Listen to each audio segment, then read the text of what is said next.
morning and happy Friday, everybody. My name is Jason Flame, host of the Master Motivation Podcast. Today is Friday, January 27th, and I'm excited to bring a whole new look to the show today, something that I've been waiting a while to do. And today we have three other podcast hosts that I'd like to introduce you to, and we'll have a good time asking each other questions. And while you're watching here live, we would love to hear any of your questions. So let's start first. If you can introduce yourself, tell us where you're from, the name of your podcast, and why you started your podcast. And let me start with Sifu Rafael first. Sure. Thank you. I'm out of New York. So I started one podcast because I wanted to talk to people. I wanted to know what made them tick, what makes them do what they do, right? So that first show, by the way, I said first show, right? I have 4 shows. It's called Coaching Call, where I talk to coaches from all over the world. And it's a very interesting concept because I didn't want to just talk to one particular type of coach. I wanted to talk to all types of coach, whether a fitness coach, a business coach, a book author coach, all these types of coaches. And then from there, I decided, let me bring some of those coaches and have a co-host. And then I started Heroes Rising, and I do that twice a month. And recently, my other co-host said I couldn't do it anymore, so I asked Jose Escobar. Now he's my new co-host on Heroes Rising. From there, I had a girl in Australia who's just amazing, and we needed to do a show together, and we came up with the Seer Show. And then I just started a new show recently, in I think December, called New Tip Daily. Every day I come up and I bring a new tip for either business, family, health, and fitness. And then on Thursdays, I do a recap of those and I share tips from other people. And then on Friday, I bring an amazing coach who shares a tip. And I keep getting people calling me all the time. Hey, you got to do a show with me. You got to do a show with me. So I have a few people that I'm actually going to probably do another 1 to 2 more shows going forward. So that's me in a nutshell, guys. Great to meet you all. Thank you, Jason, for allowing me to be part of this roundtable. Appreciate you, buddy. Thank you, Sifu Rafael, for being here today. It's it's great to have you and have the other hosts as well. And I just want to quick shout out Juanita Cap. Thank you for always watching. She's been watching us for the past couple of weeks, and really appreciate you coming in. David Lowe from the UK. We got people watching from all over the world today, which is amazing. And it's funny, we're spread out all over the country. Mr. Cox and I here in California, we got New York, and we got Florida in the house. So let's move on to Mr. Cox. Please introduce yourself. Tell us a little bit about your podcast. Oh, good afternoon. My name is Mark Cox. My podcast now is at Real Talk with Mark Cox. And why I started one? Well, I started one originally because I had lost 110 pounds and I wanted to talk about what that looked like and why I had to do it. And then it turned into, well, I kind of like having something that my children can come back on and look and see what their dad is all about, and my great-great-grandkids that I never get to meet. They can come back and they can say, hey, this is what my dad's dad or my dad's dad, this is what he was, and this is the legacy that he left. And that's really kind of what happened. And then it just kind of spiraled off to be something even a little bit different to, influence. And then after writing a book, now I've got stories, and I've learned this as I interview everybody. Everybody has a story. Everybody has a story to tell. I'm not unique to anybody else, that's for sure. And the heroisms that we have is by far needs to be shared, because we get to we have energy off each other, so we get to learn that from each other too, on the lessons learned from my life that intertwines with your life, that is going to spider out and infest in a good way all the people that we influence throughout our studios. Yeah. Well, I'm going to disagree that you are unique. You are very unique, and your show is great because I think you bring a really different flavor. I mean, the title, Real Talk. I mean, there's, as you say, there's just no BS on the show. We call it as it is, and And sometimes you have some hard conversations and have a lot of really great guests. So I do. Yeah, I agree. Thanks for that, Jay. And I enjoy. I'm glad to see your show taking off the way it is, and we get to kind of. Isn't it unique that we're all martial artists? Because back in the day, back when I'm not sure where my colleagues are here at age wise, but I'm 61. So back in the day when we were doing it, it was unheard of even to be cross training with other studios. And here we are, across the country, sharing stories and influencing others and our students in a different way. So it's definitely unique. And you are correct. I think hard conversations have to be had in a respectful way. And I'm hard on myself, just like it is. I don't know about you guys, but I'm pretty selfish when I interview guests. A lot of times I go, man, I kind of suck at that. Can we tap into that a little bit more? Because I'm weak in this area and I'd like to learn from you. And I end up having a session, like a coaching session to myself and podcasting. I don't know if you guys ever feel that. Oh, 100%. Oh, every single time. Every time. Well, hey, let's talk to Rich Grogan real quick. Introduce yourself, tell us where you're from, talk about your podcast, and we'll get back because I know almost everybody here has written a book as well. So we'll talk about books too. But Mr. Grogan, go ahead. Awesome. Well, greetings, everyone, and so happy to be here. And Mr. Cox and Mr. Rafael, pleasure meeting you, gentlemen. I think we're all part of the CLA. Is that right? Mm-hmm. Yes, sir. Okay. I thought we'd seen on different breakout rooms and stuff like that. Well, my podcast, I'm from Florida, Southwest Florida. Just moved here a year and a half ago. I lived in Southern Illinois, just outside of St. Louis, Missouri, for my entire life. Grew up on a farm and baling hay and shoveling poo and all the chores and milking a cow as the farm boy growing up. And Dad was 101st Airborne in Nam. Oh, let's go. Yeah. Beautiful. In 68, 69. So it was, he did the best he could do. But when he got out of the Veterans Hospital there, he became an over-the-road truck driver. And pretty much that Johnny Cash song, A Boy Named Sue, could have been called A Boy Named Richie, because he was never home. And he just said, look, you're going to toughen up or else. Well, I had grandma on the other side who's kind of helped raise me. And she's all about, well, you got to put God first. You got to love people. You got to love. And that's good. But I was getting bullied. And grandma said, well, you just got to love them more. I'm like, well, I know, grandma, I'm loving them. They're beating the crap out of me. Right. So Dad's whole thing was, you got to stand up for yourself. And anyway, the podcast is called Grogan's Bully Proof. And how it got started was I saw, my gosh, I don't know, probably 10 years ago now, a couple martial artists doing little video. They weren't live streams. They're just recording videos on their phone. And I said, well, you know what? I can do that. So I didn't realize at the time. Matter of fact, my first video I filmed was this way instead of this way, and I still got it. It was really, really bad. So people ask all the time, how do you do that? I said, well, you just put your phone up and you do it. And I said, now here's the key. You're going to suck until you don't suck anymore. And when you don't think you suck anymore, then you're going to learn something else. And you're going to say, oh my gosh, but that's evolution, right? Just as, with martial arts, learning, fighting, grappling, whatever it is, I like to quote Socrates all the time. All I know is I know nothing. And with that humble mindset, you're going to continuously grow. So fast forward, I had, I don't know, 100, 150 video blogs out there, and a couple people saw them and they asked, have you ever thought about doing a podcast? And I'd said, I don't even know what that is. What is a podcast? And they said, well, come on in the studio and, do a little sound thing and let's see some of your videos, show it to the producers. And fast forward, they signed me on. And I've got 325 shows and growing, and I don't know, my gosh, 400 something video blogs. But of course, as we all know, just like with anything else, it takes that first step, walking into the dojang or walking into the recording studio, and being a humble white belt, and then a black belt to white belt that never quit. So it's continuously progressing forward, just one step at a time. And so I'm blessed to be able to do this. And I sold my martial arts academy.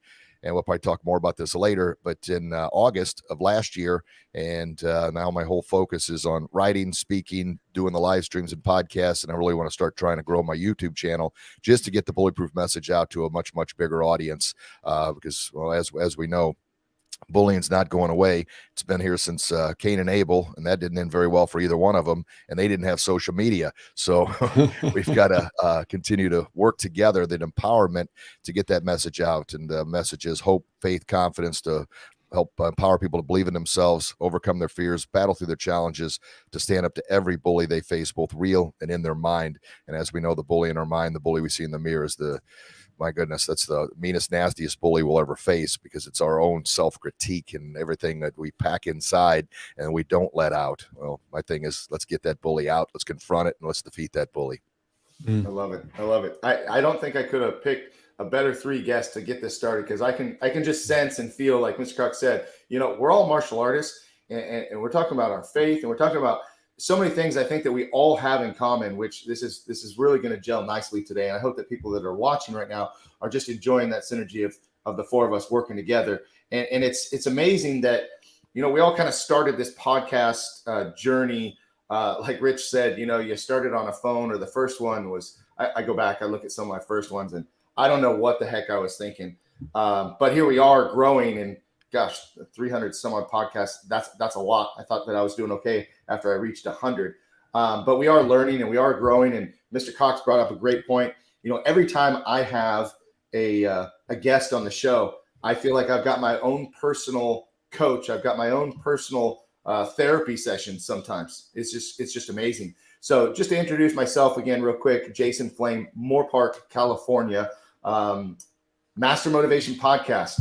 It's funny. People ask, where did the name Master Motivation come from? And as some of you know, I was in the professional wrestling ring for quite a while. So teaching martial arts, most of my life. Master Flame was always just who I was. And so I started a group on Facebook, and it was called Master Fitness. And we would post, our workouts and our videos, and, kind of an accountability group.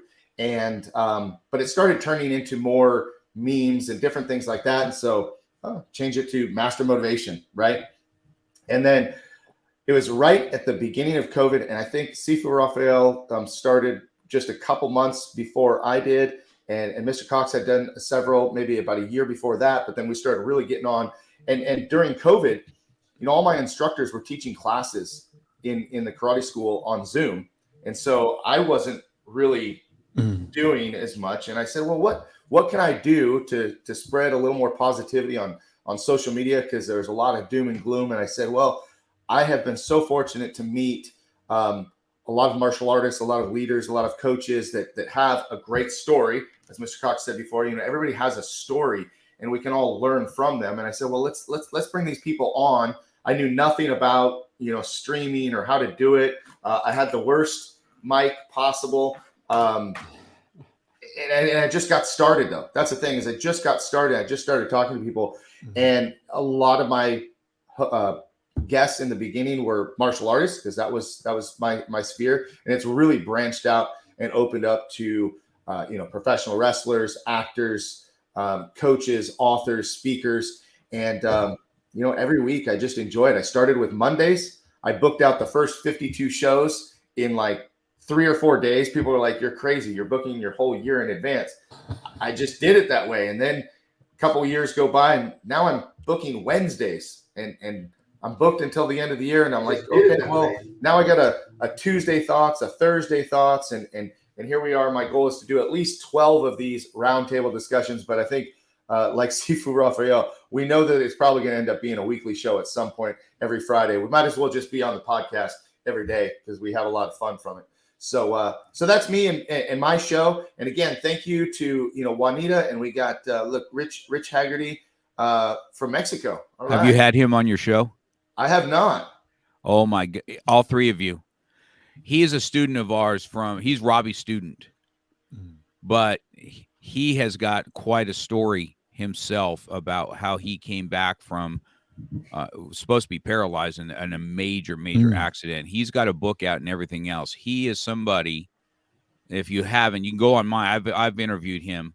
This is somebody, and Rich, if you're still on here, I'd reach out to each one of these guys and get your story out there, because he is very impactful, strong, cool guy. I love it. Rich, I'll be reaching out. I think that I've definitely met Rich at our Croft testings, correct? Yes. Sweet. Yes. Excellent. Well, it'd be great to have him on. I mean, he's the one that he has to be really careful, man, because he can get paralyzed, and he still gets after it. You know what I mean? And we Yeah, he's just he is a beast. But man, does he got a story, and he has got a great way of coming across. And I'd encourage you guys to reach out to him. Beautiful. Well, Rich, thanks for watching, and absolutely love it. And I agree with you, Rafael. I mean, this is our goal, right? This is our vision, is just to inspire others. So why don't we start, Mr. Rafael? Why don't we start with you? If you have a question for our podcast host here today, and we can kind of go around the horn and answer your question, then we'll move on to Mr. Grogan after that. Sure. The question that always comes up when I'm talking to other professionals who decided to take the plunge, right, if you will, because you may have an idea, but if you don't put action behind it, it's gone, right? It's just something that you put in your closet and you forget it's there. But when you make it happen, and you, like you said, you started, and if you go back and look at your first show, you're like, oh my God, what was I even thinking? And thank God I didn't quit, right? Because quitters are never winners, and we all know that as martial artists, right? We've been in it for many years, and Mark, I've been in the martial arts like my whole life. I've been doing it for 47 years now, and it's tough because I'm 26 only. So when we think about that, I tell myself that all the time. Right, exactly. And one of the things that is very inspiring is when, and this happened with Jason, when he told me his mom found out things about him through my show. That was not only inspirational, I was like, okay, I'm doing something right.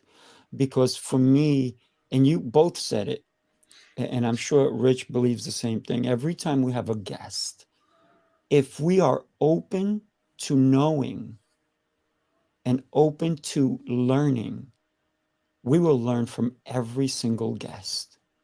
And let me tell you, I've had bad guests on my show.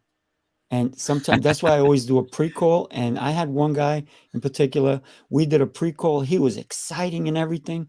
And when he went on my show, this was before I did video, it was crickets. And I was like, oh my gosh, he's not excited anymore. He doesn't want to talk. And I'm like, hey, buddy, let me ask you a question. And then there was crickets. And I'm like, are you there? So the question I have for all of you is, why do you keep doing this?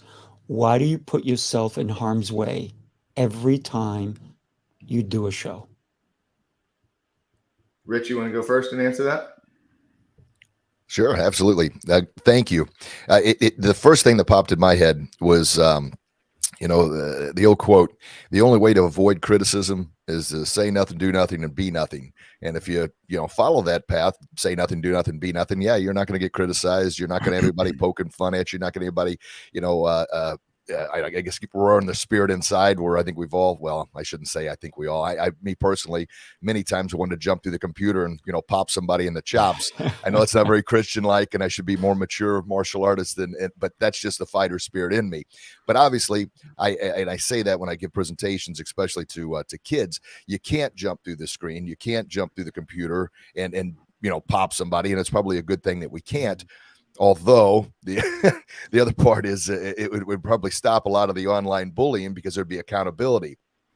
But my point that I'm bringing all this up is, we all know, putting ourselves out there, doing what we're doing here, we're subjecting ourselves to that. However, and Zig Ziglar would talk about this, and I'm a Zig Ziglar, a speaker, trainer, coach, blessed to know the Ziglar family, and continue to learn from them.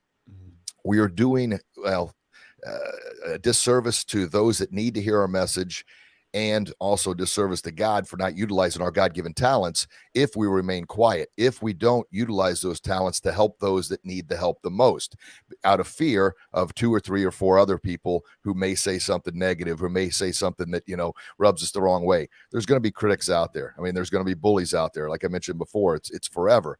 But the reason I keep doing it, and just being on this show today, because I've been in a little bit of funk lately. I'm a human being as well. Been I got another book coming out, and I've been sidetracked. I haven't done a podcast in 2 weeks now. So I needed a kick in the butt, a little motivation by chatting with you gentlemen here. It's that kick I needed and a reminder, why am I doing this? And then why haven't I over the past 2 weeks done it? Of course, we can all come up with as many excuses as we want. The excuses are the nails that built the house of failure. So I try and remember that and not come up with the excuses. But in short, we do it because this is, or I do it at least, because this is my gift. I enjoy talking. According to my second grade teacher, Richie talks too much, so I'm trying to prove her right. And I know there's something out there. And what was I going to say? The learning from our guest. Holy cow! It's almost like I always love the Bruce Lee philosophy. The Bruce Lee philosophy is you bring it all in. Take it all in regardless. And Mr. Cox, you had mentioned before, I'm 52. So yeah, back in the day, goodness gracious, I ended up leaving our martial arts federation back in 2014. It was a major sin to train outside of your own structure, your own art. You couldn't do that. You're polluting the purity of the art. And I was almost, if you will, brainwashed into believing that for 30 something years. And it went against who I really felt I was inside, because I always loved the Bruce Lee. You bring it all in, you disregard what isn't you, what doesn't fit, doesn't align with your core values. And then the third most important component, you add your special flavor, almost like Kung Fu Panda, right? The secret sauce, the secret recipe. And that's what melds it all together. That's what makes each one of us uniquely us. We're one, but we've taken in a lot, disregarded a lot, but added that flavor. So I think by us not doing what we're doing now, we're disrespecting God who gave us a gift. And then the worse, just as bad, I guess, we're disrespecting those that really need the inspiration, the motivation. And we may never know who that is, who's listening, that could really use that message of the day. And like I said, just being on here today, it's a good kick in the butt for me. Is like, gosh darn, I enjoy doing this. Why haven't I done a podcast in 2 weeks? So long story there, but thank you for listening. No, amen to that. I got to tell you, Rich, thank you for doing that, and Jason, thank you for kicking him in the butt, because I think he needs to keep coming out. Well, he's got a better voice than all of us. He's got the voice, man. It's so great. My goodness, right? I'm like, holy crime! And this guy's got the radio voice for you. I got a little sniffly today. It's unseasonably cold down here in Florida. No excuses. No, I'm just, and it could be my nose has been broke so many darn times from fighting and then hockey. Played hockey at an elite level, and I'm not a very big person. I'm 5'7", so anybody over 5'8" tall to me and big to me. But I appreciate that, guys. Thank you. Can I stop you for a second, Rich? When you say you're not a big person, say that to somebody who's 3'2". Okay, so you're a big guy. Just a lot of dynamite packed in a small package. How about that, right? A lot of pop. Bang. Thank you.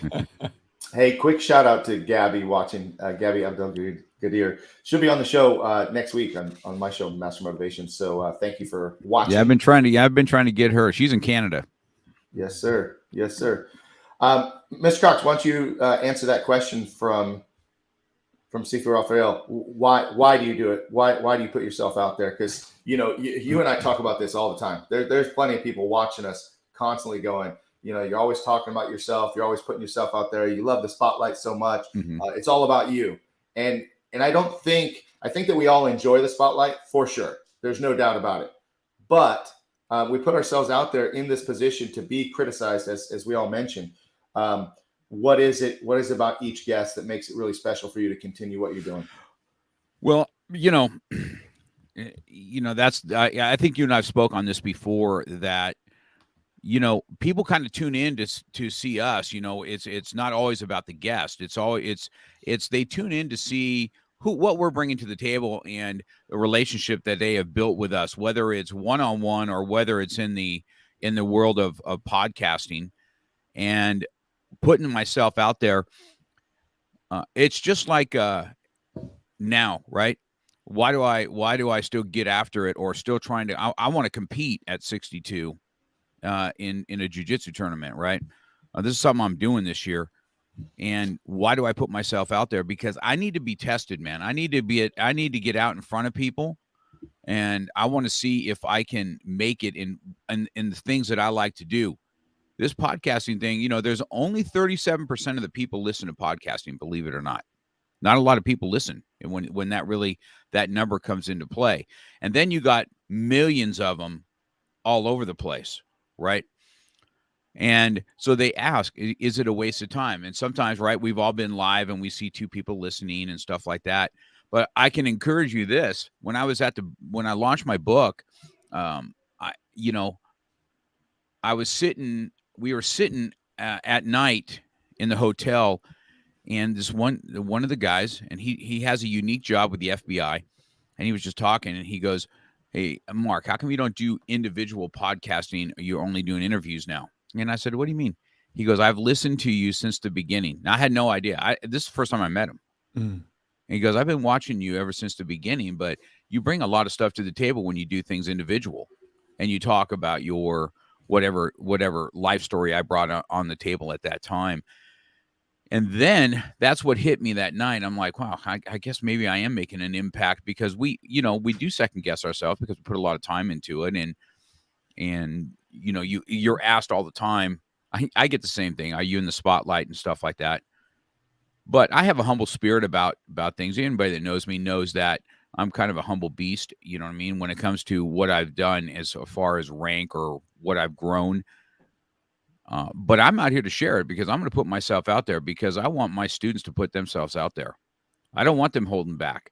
I want you to push forward. I want you to become the man or woman that you are meant to be. I'm not sure if we're allowed to say man or woman, but it is. Of course you are. Okay. Because, I might, think so. I'm putting myself out there now saying man and woman. So I don't know what's coming, but I want them to see that. And I want my children to see. I mean, my dad put himself out there, because everybody has. Well, first of all, speaking in general is as scary as it gets, right? To get up on stage, I don't know why. I've just always been comfortable with it. And when we went after I went and launched a book, it was even more. Now I've put this story out here, and now I'm getting questions on how did that happen in your life. If you're not going to put yourself out there, you're just going to stay stagnant. And I'm just not about it. You know what I mean? I'm not about doing that. I wouldn't have grown anything. If I had just kept stagnant, I wouldn't even have a school today. When you read the story on how I got it.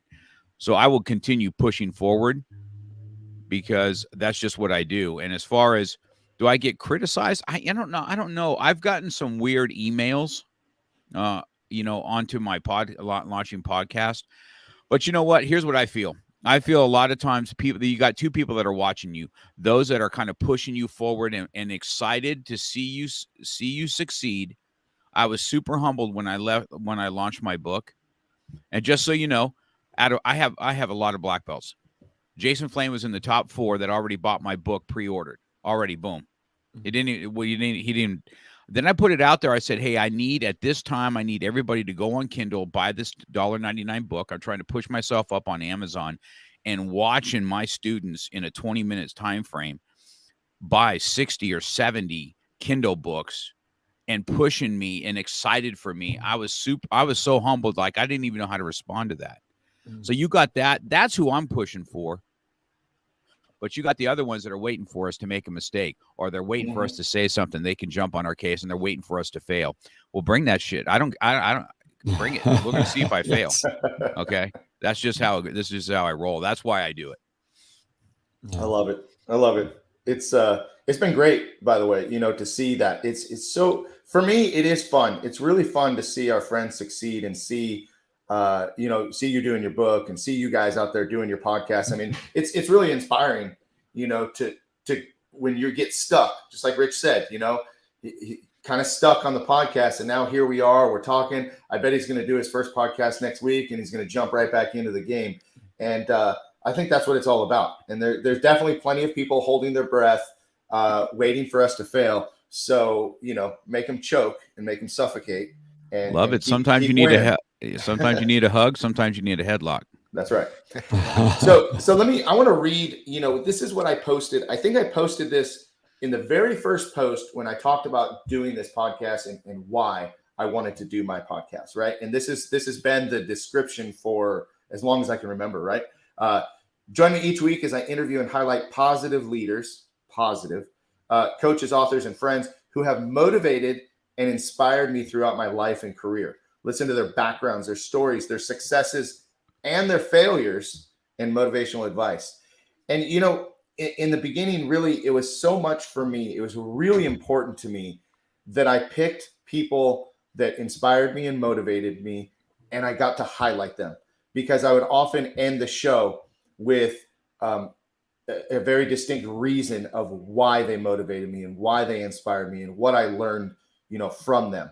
And so that was really such a driving force for me, and is still a driving force in a lot of the guests that I have. Some guests I meet for the very first time on the podcast, and so then it lends to the networking and opening up my sphere of network. I mean, I've met so many people through this podcasting deal that I think I probably could have just interviewed martial artists for my whole career, and I would have been very happy with that. But I've been pleasantly surprised by meeting people way outside of my sphere of influence that have changed the way. I mean, I'm reading different books that I would have never picked up. I just had a guest, Jay Nixon, an amazing health coach, and I'm reading his book right now, The Overweight Mind, and just the things he said in the podcast really just opened me up to a whole new thing that I may not have, right?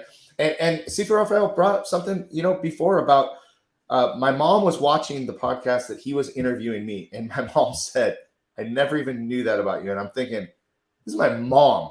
I'm talking about my life and my story, and my mom is learning about me. How amazing is that? I mean, that's just so powerful. And then, if we help one person every show, we've got 7 viewers watching right now, just for the count, right? And we've had up and down, up to 10 or 12, right? But even if we had one viewer and it changed their day, it changed their outlook. I mean, this is an early morning for me, guys. It's a little later for some of you on the East Coast. I know Mr. Cox is an early riser, but like if it just starts their day in a positive way and gets them revved up and ready to go, maybe it just gives them that nudge to do something that maybe they didn't think they could. I think that's important, And I was a shy kid. I mean, I really was. As I started martial arts when I was 10 years old, but I was such a shy kid, and I had such anxiety. I mean, public speaking, by the way, forget about it. When I was a kid, forget about public speaking. Even as I became a consultant in the martial arts industry, I had severe anxiety about speaking, getting up in front of hundreds or thousands of people. That's just scared the hell out of me. And not just the normal scared of like getting the butterflies when you perform. Like it would make me sick, And people would, "Oh, you were great. You were so good." And I'm like, "Yeah, but I wanted to die up there." But, speaking on the podcast, I feel like I just have just something. You woke up. Yeah. You woke up. It's just a whole new thing. And I enjoy talking with you guys. I enjoy some of my co-hosts that I have throughout the week, and every single guest. I'm very inquisitive. I love to ask questions about people. I love biographies. So asking people about their life, many of my shows are just really, I want to know about your life. I want to know how did you grow up? What was your mom and dad's influence on you?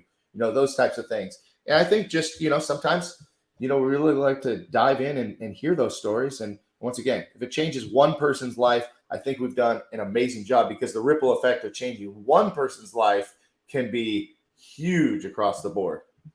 Can I interject a little bit? I love everything you just talked about. And when you started saying we have 7 people watching, maybe more, some will watch the replay. Yeah. Can I tell you the most important person that is, to me, is the person I'm talking to? I care if I have 0 people watching or 300 people watching.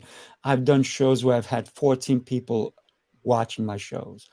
So, but then I've also had some where it's only 4 people or 2 people. Right. But the most important person to me is that other person on the other side who's answering my questions. And the gift that I got was, I call it being inquisitive. Right. For me, it's a selfish thing. And a lot of people go, it's not good to be selfish. Wrong. You need to be selfish. You need to take care of you. Mark, you talked about you lost weight and you did all these things and you you know, you're gonna be 62, or you're 62? I'll be 62 in March, unfortunately. Listen, I'm inviting you to my 100th birthday, by the way. I'll March be what? there. I'm March 23rd. We're gonna have to I'm celebrate together. March 29th. We're gonna have to celebrate together. Listen, you're my new friend. Rich is my new friend. This is what this does. It connects people. And that is why I do my show, to connect each other. Jason and I, we've known each other for many, many, many years. And it was a no-brainer for me to have him on my show, because the connection that we had was okay. I'll be honest, Jason, you were okay. The minute you and I had that show together, you became my brother. You really did. And you know, it's funny because people are like, oh, I know Jason, and like, oh, great. So it's that connection, that bond, that we can reach out virtually and grab each other, because technology has allowed us to be here today. Well, I love that. I think it's great. And that word connection, right? I think that's such a strong thing for us to be connected. I mean, we're all brothers in martial arts. We're all brothers in life. And just to have that connection, I hope that this continues for the three of you as well, right? You know, where you guys will have the chance to connect even deeper on your next chat. So thank you for bringing that point, up to everybody and putting that out there. Let's let Mr. Cox ask his question. I don't know. I was reminiscing the connection you and I had on your second pretest of your Krav Maga. We had a good connection, like literally. It's funny. I've had Jason since he was a kid. Matter of fact, he worked for me as a teenager. You know what I mean? He was the ultimate karate kid. He used to have this, his wife and him were just little teenagers, and he was blonde-haired, get after it, Cobra Kai. And so I've known him since he was a kid. Yes, it's been good. It's been good influence. He's a good man. Watching him with his family and stuff like that, I've always enjoyed that for sure. But question-wise, I don't know. I hear now. I didn't hear Seafood talk about if getting started, and I hear that each one has bullying. You even have bully proof. It's what kind of got me. I don't know how you guys dealt with bullying. I talk about this quite often on my show when we talk about it. I was bullied in school. Super.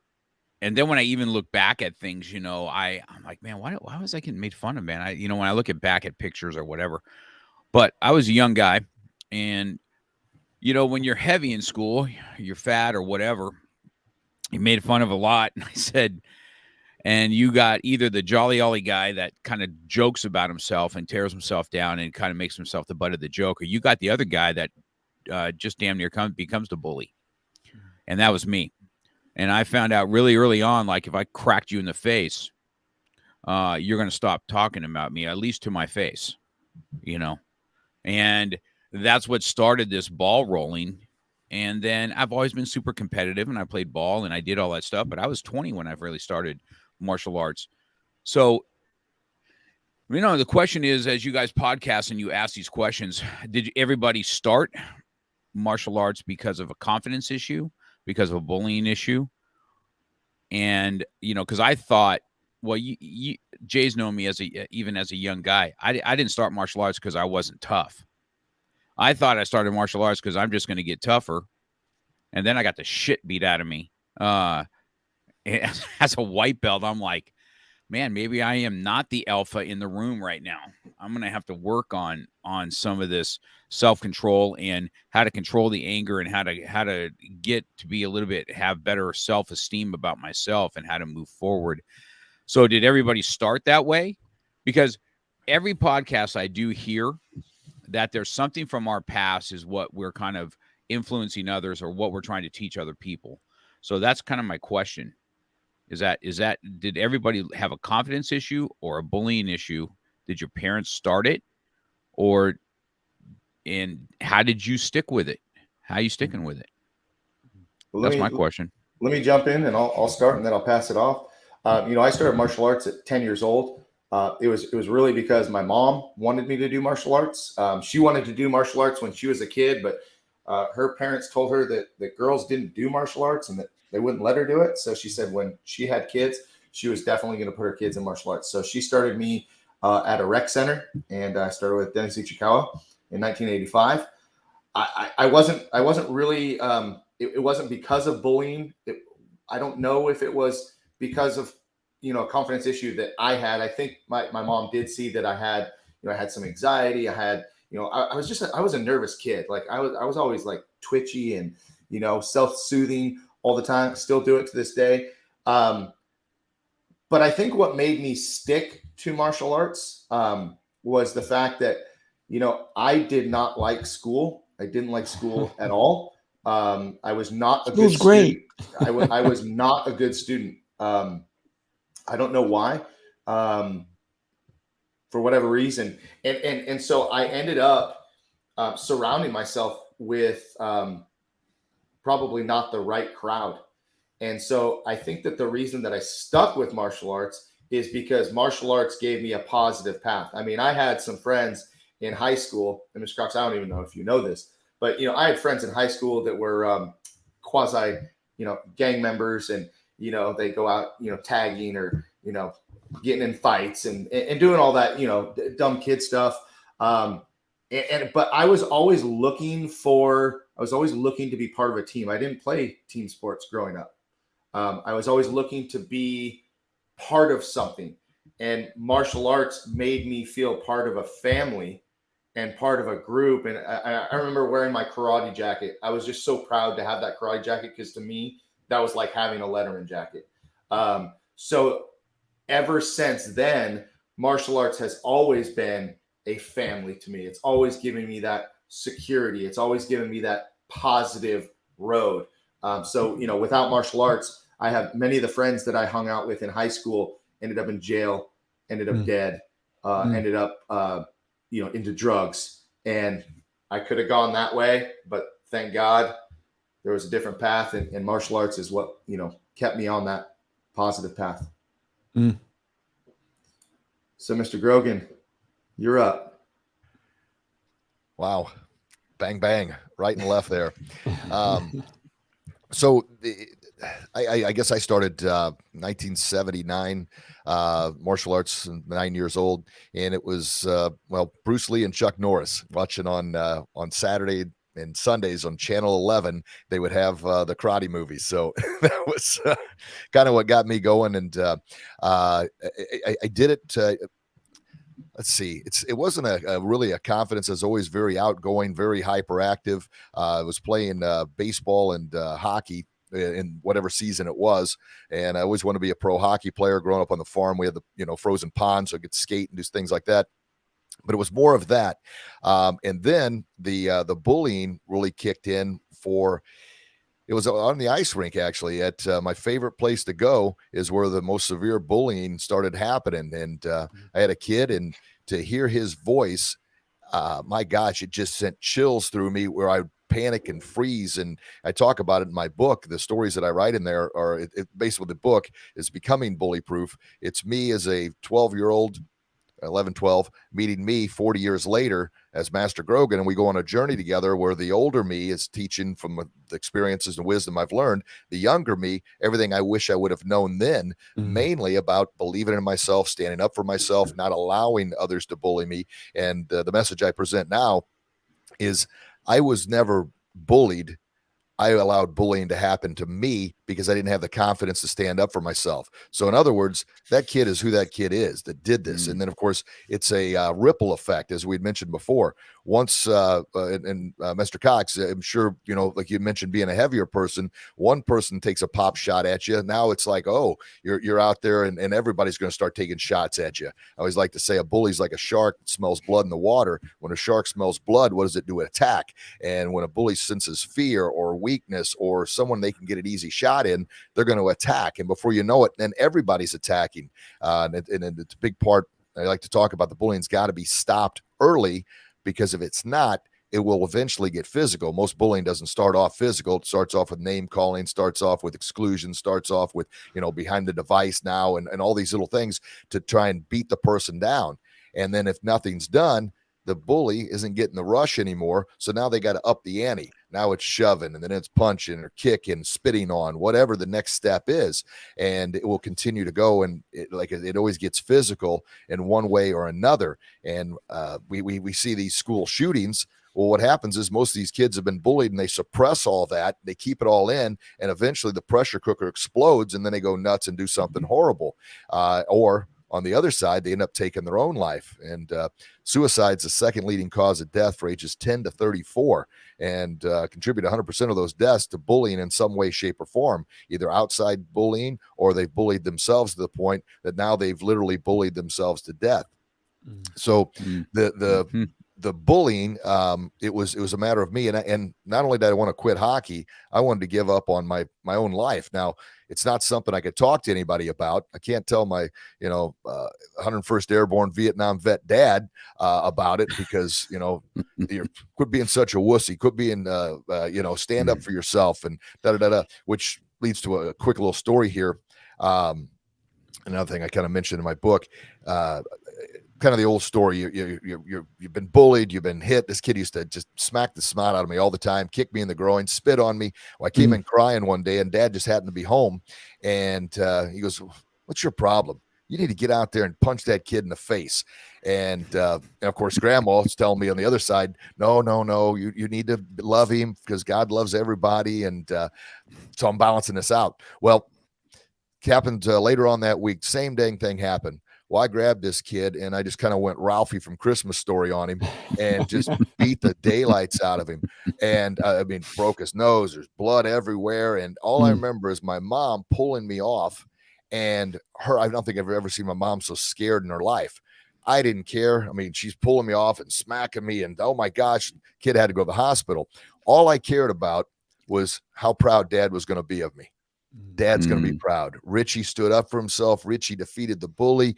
Yes. And Dad gets home. He wasn't happy. And I didn't understand it for a long, long time. Matter of fact, I got grounded, and he beat the tar out of me too, because that's just the way he did things. I love my dad more than anything. He did the best he could do with what he had. But what the problem was, and he goes, "Are you going to pay this kid's medical bills? Who the hell do you think you are? What do you think you're doing?" I said, "Well, Dad, I'm doing what you told me to do." He said, "I told you to punch him. I didn't tell you to put him in the hospital." Well, I didn't know. But Dad's whole point was, and same thing I try and tell our students, when you have to physically defend yourself, you defend yourself with enough physical force to stop the attack, but then you've got to be disciplined enough to stop it right then and there. However, if it builds up for so long, you explode, it's out of control. There is no stopping it. It's like a freight train, right? So you got to stop it early, but to keep it from exploding into that. And now I know many years later, that's exactly what Dad was trying to tell me. I said to punch him in the face. I didn't say put him in the hospital. So it took a lot of time to get there. But so good. I actually, after that, I quit martial arts for a little bit of time because I wanted to be a pro hockey player. And obviously that didn't work out, but that's okay. I had a lot of experience. And then I started martial arts back 17 or 18 after having 3 or 4 years without an instructor training. And the biggest reason for that was the confidence wasn't where I thought it should have been. And I remember my girlfriend and I went to a movie. Oh, goodness gracious. Well, anyway, it was a place in St. Louis, and we're walking out, and I'm like, oh my gosh, if it was like a midnight show, if somebody would attack us, I wouldn't know what the heck to do to defend myself. I was freaking petrified, and I decided, you know what? I don't want to live with that fear. So that's kind of how I got back into martial arts, and been with it ever since. Wow. Good. Really good. Good story. Good story. See if Rafael, you want to dive in and Sure. answer that question? I love the pressure cooker that Rich talked about, because you're right. It's gonna explode, right? First, it implodes internally, and then it goes outward. I would say bullying for me was a little different because of all the life experiences I've had as a child. So can you imagine? I wore an eye patch on my left eye for several years. Can you imagine the bullying I got with that? But that was not enough because I also had polio and my legs turned backwards. So I had to wear special braces. And this is at the age of 3.5. So when it came to people picking on me because I fell from a second, almost a third floor, and I got impaled with a thing. It went through my eye. Then I fell into a bucket, a huge tub of water. With all those things, if somebody said something to me, I said, you know what? It doesn't matter what you say.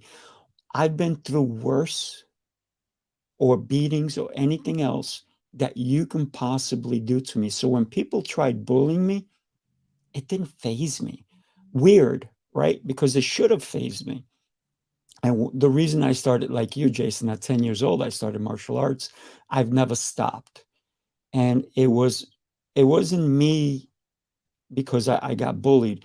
It was because my friend was leaving our space that we were playing at 10 years old. Back in the day, you guys probably remember, we played in the street and the parents didn't care. We could go 4 blocks away, didn't even know where we were. And you just knew it was time to go home and get some dinner and then come back out, right? That's the kind of neighborhood I grew up in, Queens, New York. When we think about all the challenges that I had, so bullying was not it didn't matter. People hit me, said things to me. It didn't faze me because of the traumatic experiences I had earlier in my childhood. At 10 years old, my friend is leaving. I'm like, where are you going? And he goes, I'm going to go. I'm like, can I come? He goes, sure. I wound up going to his house. His dad was a master. And he's like, who's this kid? And he's like, he wanted to come. He goes, fine. So he started teaching me.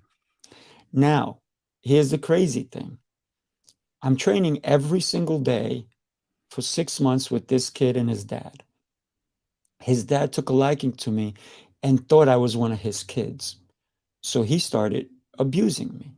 The last straw was he was hitting me. And I'm like, is this supposed to be like, I'm supposed to block? How am I supposed to work this out? But it became where like he didn't like something I did, and then he hit me. I was like, wait a minute, okay. And then one day he took a marker and wrote on my face. And I was like, that's enough.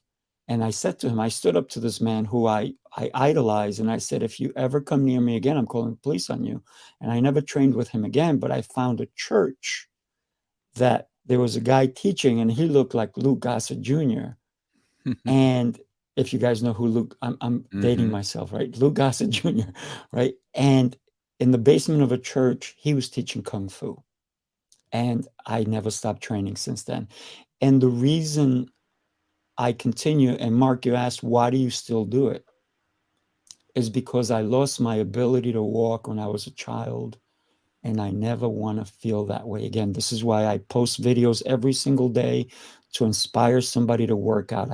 I last year I did a whole year. Every day I posted. This year I'm doing it again.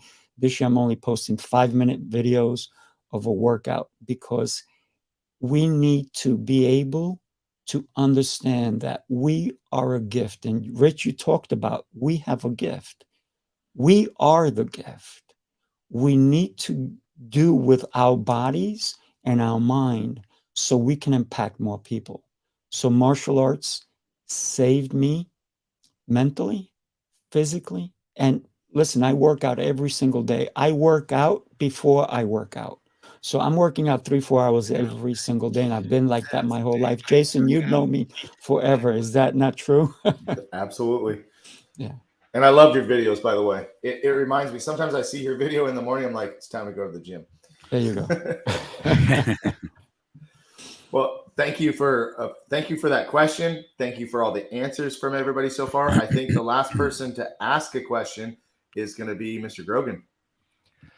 Wow. So much in, and the stories are so remarkably close. I was on, and Juanita, give her a special shout out. It was on the Meticulous Martial Arts podcast was earlier this week. My days all seem to run together, and it was another one of the things that came about. It was kind of a roundtable discussion similar to what we're having right here, and it was like we almost all felt like we were independent on an island by ourselves, we were the only ones thinking this way, feeling this way, wanting this, wanting to act like this, and a lot of, the nervous energy or whatever we had to get out. And then being on things like this and the show earlier this week, we find that, holy cow, there are more of us like this. And I always like the ripple effect. You throw a pebble in the pond, it creates a ripple. Well, collectively, by having this and what I had earlier this week, and other shows have been on when we're doing a roundtable discussion, it's like, instead of individuals throwing pebbles, like Jace, if you throw a pebble, Mr. Cox and Sifu, if you throw a pebble, that's great. But man, if we collectively pick up a massive freaking boulder and throw that dang thing in the pond, we're not just creating ripples. Now we're flooding the bank. And essentially that's, the impact of hitting and getting to more people, planting more trees that we'll never, ever sit underneath for the shade. But we know somewhere along the line, someone's going to enjoy that shade because we did the work that needed to be done.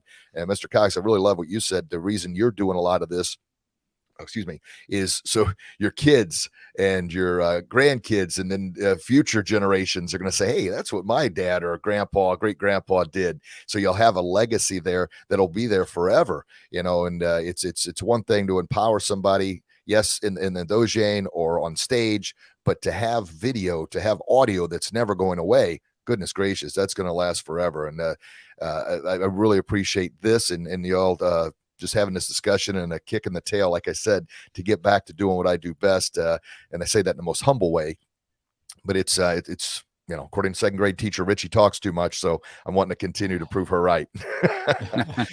So my question, and I'll kind of answer my own question before I ask it. It's my podcast, when I first started it, the first 120 something episodes was called Kicking Life. And the whole idea behind that was, instead of life kicking your butt, which it's going to do anyway, why don't you get back up and kick life's butt? Almost like the Rocky speech. I always close out every one of my speeches, the world ain't all sunshine and rainbows. And I go through the whole thing because nothing hits harder than life. Well, that was my thing. You're going to kick life's butt, and you're not living a good life, a great life, man. You're living a freaking kicking life, and kicking life is kicking butt, taking names, and living the life God has intended for you to live. Is it going to be easy? No. And you're going to get kicked back down. So I spelt it KICKN life, because I thought, man, that's cool. Well, it wouldn't get any traction.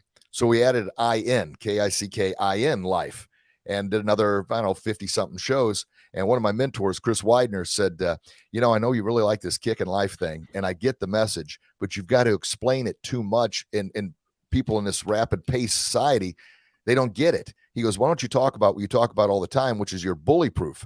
He goes, I love that. He goes, I love seeing the pictures of you giving presentations in front of kids and you're empowering them. Call it bully proof. So we switched Grogan's bully proof and kicking life, because kicking life is the pinnacle, the ultimate goal I wanted to get to.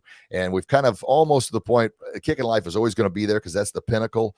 But I went with something simpler, which is just Grogan's bully proof, to encompass everything. And our new logo, if you can see it on the wall, is a projection of what bully proof is. It's the shield. You got that protective armor, and you see the one little guy is standing here with his shoulders forward, hunched down, defeated. And then the shadow is, no, you are bully proof, with the chest out, the shoulders back, the eyes up. And I didn't put a cape on there because I'm not a bunch of a cape guy, because I think too often people, or even kids, think they've got to wear a cape or even their martial arts uniform, their gi, to be a superhero. And I said, no, with or without it, you are a superhero. It's what you believe about yourself inside. So that's a long way to get to my question. How did you come up with the name of your podcast? And has it changed over the years? And has your message changed? Because mine was mostly martial artists when I started off, but now I've got Tom Ziegler's been on it, and people have met this. I mean, just, it's a hodgepodge of anybody that I think is empowering and it's going to make a difference in society, whether they're a martial artist or not. And that's what's really kind of helped grow the podcast. So your guests, have they changed over the years? The name, how did you select it? And has it changed over the year, and for what reasons? Sifu, why don't you start? Sure. Well, I do have four shows. Listen, I am the biggest fan of martial arts and martial artists, because somebody who, and this, so you guys know it, a lot of people quit at different stages in their martial arts training. They quit at brown belt, and someone believes that they get a black belt and boom, that's it. I'm a black belt for life. Baloney. You know nothing. You're just getting started. To me, a black belt is someone who's constantly training, right? If you're not training, you used to be a black belt. I never talk about what I used to be. So I was going to do a martial arts podcast and only have martial artists in it. And then I said, man, I love martial arts. And I was going to do that. But then I said, it's small. It's a small community. As big as we think it is, it's tiny. And then I used to teach gymnastics. I used to teach swimming. And I know so many different coaches from all over the place. I know a lot of UFC coaches. I've trained with them. I know a lot of fighters and all this great stuff. And then I said, I need to talk to coaches. So therefore, I did my due diligence. It took me 9 months before I did it because I did all my research. I did everything. I reached out to all different types of people. And then I named it Coaching Call. And a lot of people thought it was about sports, right? But it's more like I've had all types of coaches. And if you are teaching somebody how to write a book, if you're teaching somebody how to become a public speaker, if you're teaching somebody how to even invest in business, all these type of people have been on my show. I've had UFC people on my show. I've had great martial artists like Jason on my show. Here's the thing. When I looked deep, I said, who do I want to talk to? That's what my show is going to be about. And then from then, I'm talking to all these people. I said, I need to come up with another show. It's called Heroes Rising. And by the way, I'm inviting all of you July 13th through the 16th. I know it's a selfish plug, but I'm doing an event in New York, Heroes Rising Apex. And when we think about it, every person out there is a hero waiting to rise. And like you said in your book, you didn't want to put a cape.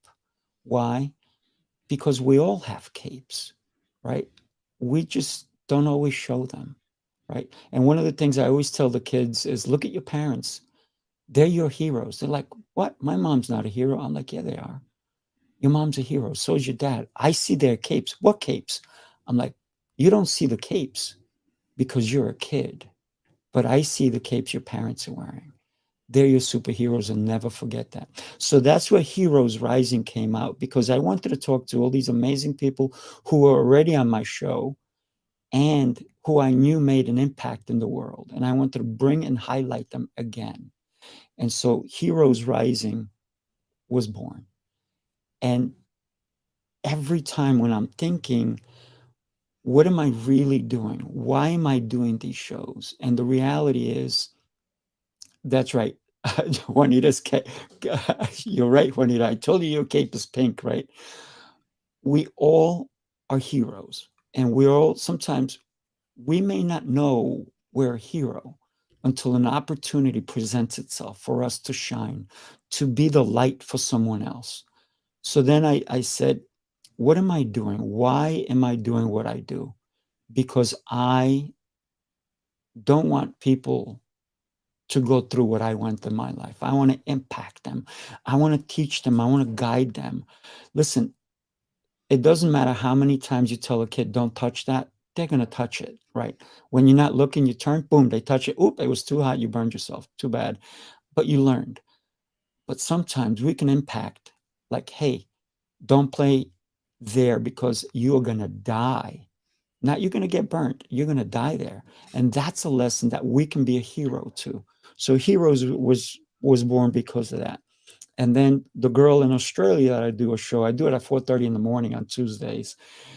So that was the Seer Show, because we are looking for the truth in what we do with our foods, with our health, with our mind. So that was the Seer Show. And then my latest show is called New Tip Daily, because we can all use a new tip, can't we? I know that you guys already shared some great tips today, and thank you for doing that. But every day, every coach I've ever had in my life has shared a tip with me. So why not continue that? And that's why New Tip Daily, that one's done every single day, 8:30 a.m. Eastern Time, Monday through Friday. And people say, when do you have time? If you don't make time, then you're out of time. So I'm always looking to make time. That's why I try to live 36 hours in a 24-hour day period. Just thought I'd share that with you. Thank you, Sifu. Mr. Cox, My you want to pleasure. answer the question? Sure. So when I started, I mean, if anybody that really knows me knows I pretty much wear my heart on my sleeve. You know, you're not going to get any kind of, if you ask a question, you're going to get an answer. Whether you like the answer or not is going to kind of be irrelevant at that No point. sugarcoating. I do not sugarcoat. No. Well, one of my hashtags, I think Mr. Flame knows it, is Right Hook of Reality. I bought the domain name, so That's bang, awesome. Right Hook of Reality, baby, and then followed by a left uppercut of truth. That is, man, I like that. You see that? That's awesome. That'd be a great shirt. Yeah.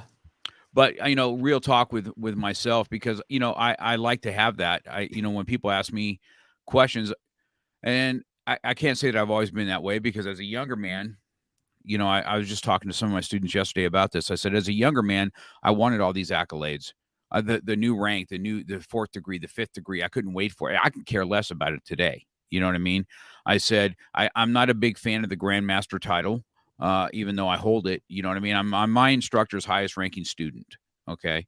And it's not because I'm some magic, something magical. It's just, I just didn't quit. Right.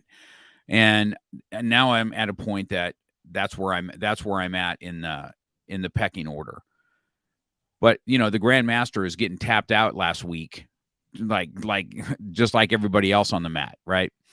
And I just did a little video saying yesterday, my workout partner, I'm just having a tough time on the mat, and I'm like, man, sometimes you're the hammer, sometimes you're the nail. Today I was the nail, but they both build a house, so there's learning in both, and so that's where it was. And when I say real talk, I want to ask the real questions, and I'm playing with. I have a coach now for podcasting, and because there's some strategy to podcasting if you want it to grow. Now, if it's going to be a hobby, it's going to be a hobby. If I'm thinking I want to take it to the next level, and now that I've wrote a book, I'm investing time in public speaking. Now that's my next thing is to try and be keynote speakers and take my book and take my message and grow it and grow the podcast. This is what I want to do. So I'm playing with the idea about rebranding a little bit. Real talk will never be away. It'll probably be always part of the title. I'm playing around with Beyond the Mat podcasting, and so it's in line. So I have a niche that is kind of in line with like what you have, Rich, with your bully proof and your and what it is, because it does bring the message. I was going to call it Goya Podcast. And I even bought the domain and everything, which stands for Get Off Your Ass.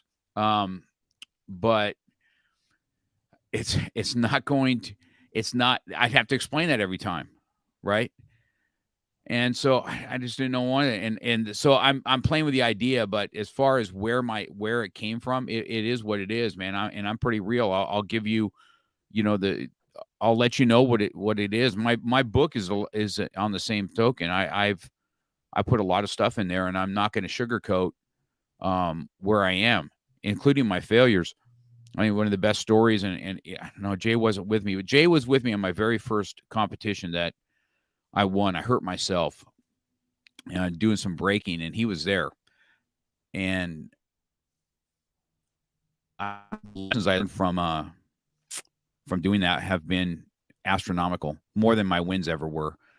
And I talk about, some of these in the book, but I get after it and I get real with people. And I said, look, man, my ego was cashing checks that I couldn't do. And I said, and God slapped me right upside the head one time in a competition, and I lost a world championship, and I was the man. I mean, I was pumping my chest like I was everything and anything. I was the man to beat that year, top seed, top everything.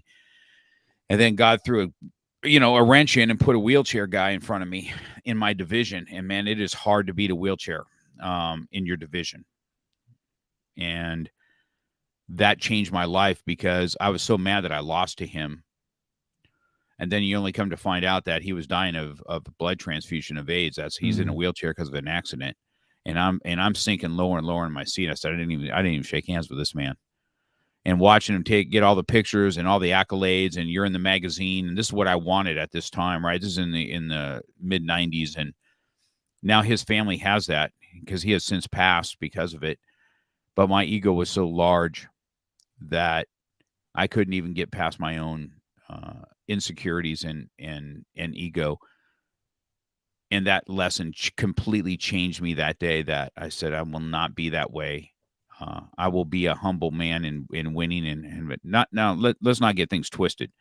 I hate losing, okay, more than I like winning. Okay, so let's just not. I'm not gonna sugarcoat and say, oh, I'm just this humble guy. I don't mind losing. I freaking hate it, and I can't stand it.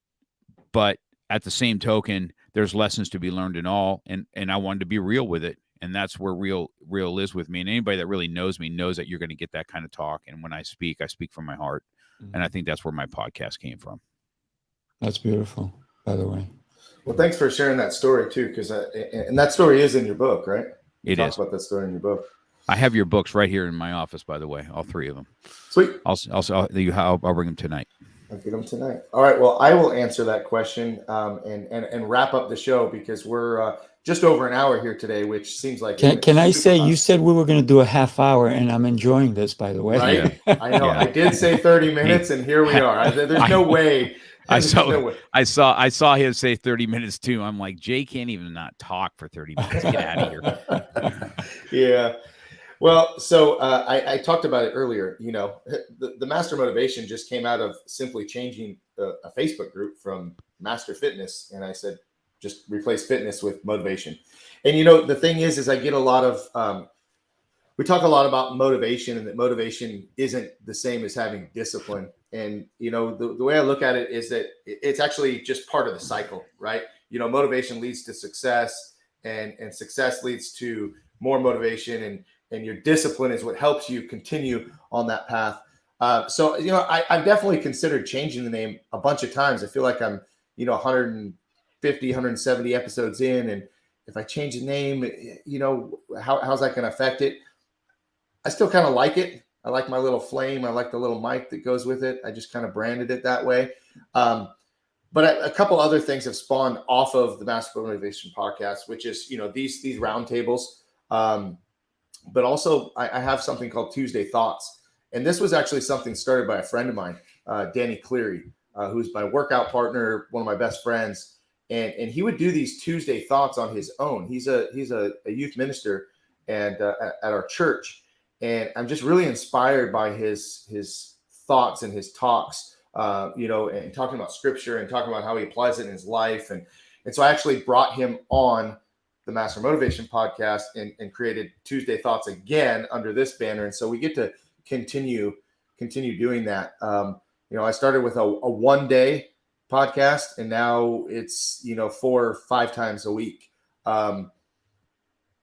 I haven't really changed. The mission is the same. I love talking with people. I love sharing stories. As a matter of fact, my word of the year, I went back and forth on this a lot. And last year, my word was connection. And I feel like I've accomplished that and created, lots of valuable connections. But, really, I'm going to continue to focus on storytelling. And part of my goal this year is to work on my own book. And so storytelling has become my word for this year, and to help people tell their stories and help inspire through other stories. So that's really the mission of the podcast, and continue to be the mission. I did start with a lot of martial artists, and it just evolved, because what I would do is, in the first year, I didn't ask for any recommendations or any referrals or anything. And then I started asking, hey, do you have anybody you think would make a great guest? And then boom, they start introducing me to people I had never met before, never heard their story. I get on a 5 or 10 minute call, and I'm so jacked and excited after that conversation. I have to have that, hour-long conversation with them. And it's just been great. It's just been amazing. Getting to know people all over the world, being part of, different groups. The Connected Leaders Academy, as we're all a part of, is kind of a big supporter. A lot of people that are watching here, Juanita, Gabby, J.R. Spear was on here. They're all members of Connected Leaders Academy. Jose Escobar is an amazing connector. someone that, our relationships just continue to build and continue to grow. And as far as opportunities for the show, people have asked me, well, are you going to do sponsorships? Are you going to do ads? Are you going to try to monetize this? I feel like if I go that route where I start really trying to monetize it, I might lose my passion for what I'm doing. So I'm really happy about this being a passion project, or I wouldn't call it a hobby, because I really take it seriously and I schedule things out and really do my research and homework with each guest. But I just don't know that it's going to go to that level. I will throw out my question. It's a really simple and easy question, because I want to wrap things up and let people get back to their day. But, one of the things is I really want to talk to some of the people that have inspired me from way, way far, because I've had some people that are close to me on the show. But I mean, my question is going to be, who is your dream guest? If you could have one person on the podcast and get them on tomorrow, who would it be? For me, it might be cliche, or it might be just, man crush, but Dwayne Johnson, The Rock, not only is he an amazing athlete, but he has taken his gifts and talents in the professional wrestling world to becoming an actor, to becoming an author, to becoming just a global influencer in a way that, I mean, he's pretty real talk. He's no bullshit. His memes and his interviews and things he talks about, and at the same time comes from a very humble beginning, humble background. I don't know, just someone that for me, that would be my dream guest. So anybody watching, if you have connections to get The Rock on the show, make it happen. But Mr. Cox, who's your dream guest? Jocko. Jocko would be 5. mine. I would be a, you know why? Because he is real. He's real. He's a martial artist. He learns lessons on the mat today. He still rolls today. He still talks about what it is. And his experience in leadership is second to none. And he's just going to tell you how it is, And I think that's the epitome of what a teacher or a coach is, right? I'm going to tell you not what you want to hear. I'm going to tell you what you need to hear. Some people, they like to be told what they want to hear, like, the personal trainer or so, instead of what you need to hear. And I think he is the epitome of that. And he'll say that he's weak in that same department. He'll do the same thing. He'll just say, "Yeah, I just did this the other day," and he'll laugh about it. And he goes, "And I'm jumping on people about what they should and shouldn't do." But he would be my first. He would be a guest that I would want. Sifu, who's your dream guest? Well, I'm going to be honest. I have two. One is my great-great-grandfather, who lived to be 113, and then ask him how the hell he did it. What the heck, man? That's awesome. I would like that guest. Yeah, right. And then I think the other one is Russell Bronson. He's just an inspiration. The fact that he's still, this guy he's everywhere. ClickFunnels is everywhere. But this guy's still a martial artist. He's still wrestling. He's still doing things. He did not quit on his passion. So when we have somebody who doesn't quit on themselves, man, that's the kind of person I want on my show. It's good. Mr. Grogan, dream guest. Well, Jocko, I hadn't even thought about him, but you said that. Now I'm looking at his books on my bookshelf, and he's got a series, Way of the Warrior Kid. So I think that would be a good connection with the Bully Proof book, because that's what that's all about. And then Russell Branson would be another outstanding guest. But number one, without a doubt for me, is Tim Tebow. I had an opportunity to meet him at an event here in Florida, and we actually swapped books and got a picture. It's on my Facebook profile now of Tim holding my book and me holding his book. And we only had a short little time to chat, but oh my gosh, fantastic. So he would definitely be number one dream guest. And another guy that I'm actually going to see here next month is Dr. Jordan Peterson. His book, 12 Rules of Life. I just like his real talk approach and no holds barred. He's no bullshit. Yeah. And, he's been on the Rogan podcast, Joe Rogan podcast, a couple times. And, would I want Joe Rogan as a guest? I mean, I'd like to pick his brain, but then again, I'm not sure on that one, but maybe at some point in time. So Joe, if you happen to listen, yes, I would love to have you, and I'd love to be on your show. So I'm not taking that away, but top would have to be Tim Tebow, as I mentioned, Dr. Jordan Peterson, right behind him, and then Jocko, without a doubt. My gosh, just I'm sure you've all Extreme Ownership, I believe, is the name of. Yeah, that book changed that book changed my life. It's fantastic. Well, gosh darn, man, gentlemen, wonderful. Thank you for Mr. Flame for putting this together. I wanted to comment on the Master Motivation podcast. This old Ziegler line. People would always say, well, that motivation stuff doesn't last. It doesn't last. Well, and Ziegler would say, well, neither is bathing. That's why we recommend it daily, to get that daily. You want to smell good, you got to bathe. I remember him saying that. Yeah. So it's that drive. And one other thing, what I kind of done or did with the podcast, and like I said, this is nice motivation to get my butt back to it.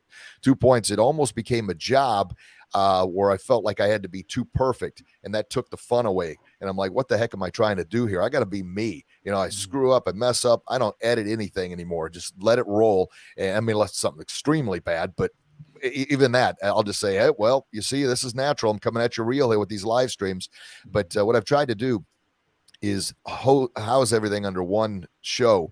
Because I thought about, as you're doing, Sifu, is the different shows. And this is I'm just throwing this out here because it was advice given to me by someone. They said it's hard enough to build one platform, but when you're trying to build 4, it's really, really difficult. It's like trying to tend to 4 different gardens. So I just hear you saying that. And so that's the reason I kind of went with, we've got the Monday Spotlight show when I have a guest, the Wednesday Wisdom, and then the Feel Good Friday. And I've kind of narrowed it down to those 3, but it's all housed under the one show as opposed to having 3 or 4 different shows. And by all means, sir, I'm not disrespecting in any way, shape, or form. I'm just sharing what was shared to me because I had 3 or 4 different things lined up, and they said, no, it's hard enough to grow one. Let's just house it all. Therefore, you got one hashtag, and everybody can drive it to that. Do whatever. Once again, I'm just saying, if that helps you in some way, shape, or form to house it under one roof, that might help it all grow together. Yeah, well, I appreciate that. But one of the things with the girl in the Australia show, we got 6,900 people watched one of our shows. Wow. So it's because of her accent. I'm convinced. You got that. And listen, she's also beautiful, so they're not looking at me, right? They're not looking at me for That's sure. like Juanita. When Juanita's around, she's beautiful and she has that accent. It's like a magnet to her. You know what I mean?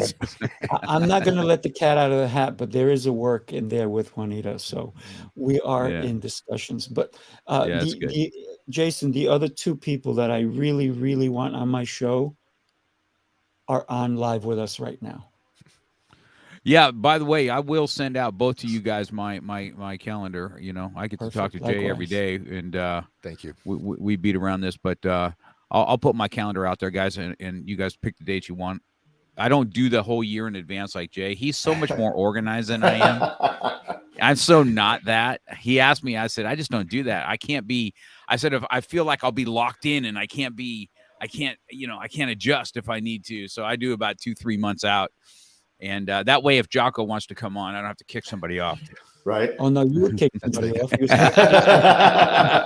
got to reschedule. You'll understand why. But hey, guys, I'm going to be jumping off in like 2 minutes because at the top of the hour, I'm having my Heroes Rising, and I've already got several hundred people coming to it. And I'd love to have the 3 of you guys and anybody else listening here. It's Heroes Rising. Catch it on any of my social media. Excellent. Well, listen, thank you guys. You guys all for being on the show. We'll since we're running late on time, please drop your links to your YouTube channels, your social media in the comments so that people can come back. We had a lot of people jumping in and out of the discussion today, and there were a couple questions that got dropped in, but I apologize. We're going to have to answer those offline and just put those in the comments. But thank you to Mr. Mark Cox, Sifu Rafael, Rich Grogan. Thank you guys all for being on the show. It was an amazing show. I know we didn't do 30 minutes, but hey, we had a great time today. And I hope We that did. It everybody was just an watching- hour and 30 minutes. There's a That's it. difference. You just tripled it. That's it. 3x. Okay. 3x. There you go. Do we want to go for 10x? No, probably not today. We do one day. One day. You know what? Let me tell you. I think this was a great show, Jason. Thank you so much for having it. And I think the three of us should come back and do it again. And the three of us should join you back on your show for sure. We could run it back. We can run it back anytime. Well, for now, guys, if you want to hang out, I know Sifir Rafael, you probably got to jump on and get ready for your next show, but would love to chat with you guys for, just a minute after this show. I'm going to close with the video, and thank you everybody again for watching today. We'll see you again on one of our podcasts, and we'll see you next week. Take care, guys. Thank you. God bless everybody. See ya. All right.